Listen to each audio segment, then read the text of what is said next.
युद्ध छिड़ गया देवता और जलंधर के बीच में। ब्रह्मा जी हार गए। देवताओं ने जाकर के प्रार्थना की, देवादिदेव महादेव शंकर जी से बोले महाराज आप कुछ करो। महादेव बोले मुझसे ही प्रकट हुआ है वो, और अपने से प्रकट हुए को मैं कैसे नष्ट कर सकता हूं? मैं तो नष्ट नहीं करूंगा उसको।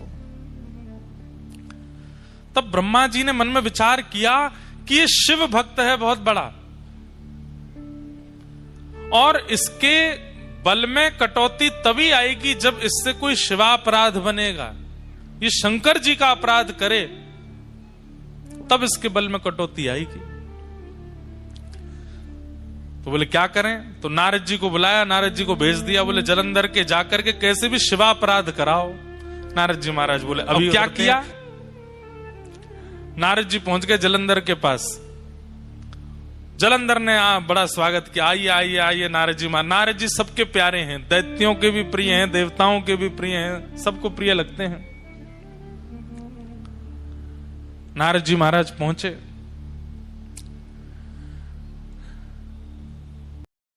नारद जी बोले और जलंधर सब आनंद मंगल? बोले भगवान सब आपकी कृपा है, देखिए ना मेरा दशों दिशाओं में कैसा यश हो रहा है। देवता थर थर कांपते हैं मेरे कारण। मैं स्वर्ग की ओर दृष्टि कर लेता हूं तो स्वर्ग में भूचाल आ जाता है। मैं चाह जाऊं तो समुद्र में लहरें नहीं आती। मैं चाह जाऊं तो सूर्य उदय नहीं होते। मैं चाह लूं तो 7 दिन तक चंद्रमा को प्रकाश देना पड़ता है, शीतलता देनी पड़ती है। आपकी कृपा से सब कुछ है भगवान, कोई कमी नहीं है मेरे पास में। नारद जी बोले नहीं, तुम्हारे पास सब कुछ है, बस एक नहीं है। बोले क्या? अति सुंदर पत्नी नहीं है तुम्हारे पास। जलंधर बोला अरे मेरी पत्नी वृंदा, आपने देखा नहीं उसको, कितनी सुंदर है। बोले ठीक है, सुंदर है तुम्हारी वृंदा पत्नी, पर इससे भी लाख गुना ज्यादा सुंदर एक है, वो तुम्हारे पास नहीं है। जलंधर तुरंत खड़ा हो गया, किसके पास है आप कहिए, और आप यहीं बैठे रहिएगा, मैं अभी लेके आऊंगा। बोले देव आदिदेव महादेव के बगल में विराजमान श्री पार्वती जी, वो हैं सबसे सुंदर। जलंधर पहले तो रुक गया, वे तो मेरे इष्ट हैं, मुझे उन्होंने प्रकट किया है, मैं उनकी पत्नी कैसे ला सकता हूं? जैसे ये थोड़ा संकोच में आया, नारद जी उठने लगे। बोले हमको पता था अभी तुम्हारी इतने दिग्गज नहीं हुए तुम। ठीक है तुम्हारा बल है, तुम्हारा प्रकाश है, तुम योग्य हो, पर इतने अभी नहीं हुए हो। नहीं नहीं नहीं नहीं, आप रुकिए बैठिए, मेरे इष्ट हैं तो क्या हुआ, सब पर विजय प्राप्त कर ली, अब इष्ट पर ही विजय प्राप्त करूंगा। और तुरंत महाराज अपनी तलवार सेना लेकर के सीधा, सबसे पहले तो उसने शुंभ निशुंभ को भेजा, जाओ जाकर के महादेव से कह दो मैं उनकी बड़ी प्रार्थना करता हूं, मैं उनको बहुत मानता हूं, मुझे युद्ध नहीं करना, वे मेरे राजी राजी अपनी पत्नी मुझे हवाले कर दें, मैं युद्ध नहीं करूंगा। शुंभ निशुंभ गए, प्रतीक्षा करता रहा, 5-6 दिन हो गए। पूछा, बोले भैया कहां है हमारे वो दोनों गण गए थे? तो बोले वो लौट के ही नहीं आए, महादेव ने मार दिया उनको।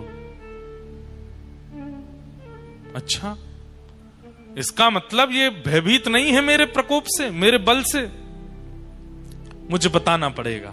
और तुरंत महादेव पर भी चढ़ाई कर दी, युद्ध करने लगा,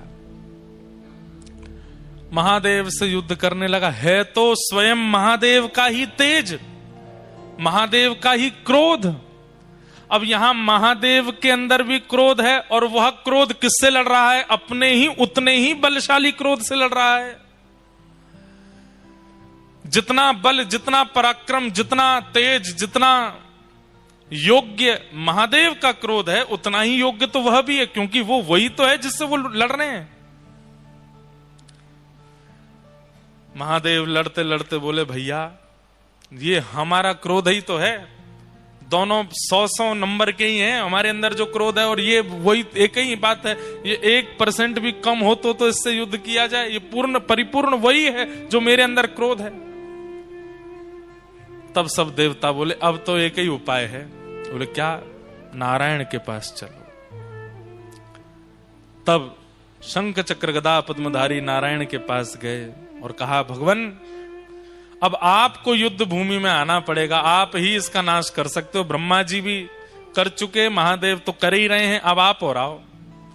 नारायण बोले अभी आते। शंख चक्र गदा पद्म धारण करके चतुर्भुज रूपधारी जैसे ही नारायण प्रकट हुए, जलंधर ने जैसे ही नारायण भगवान का दर्शन किया, तुरंत अस्त्र शस्त्र छोड़ दिए, चरणों में गिर गया। बोले जय हो जीजा जी, प्रणाम।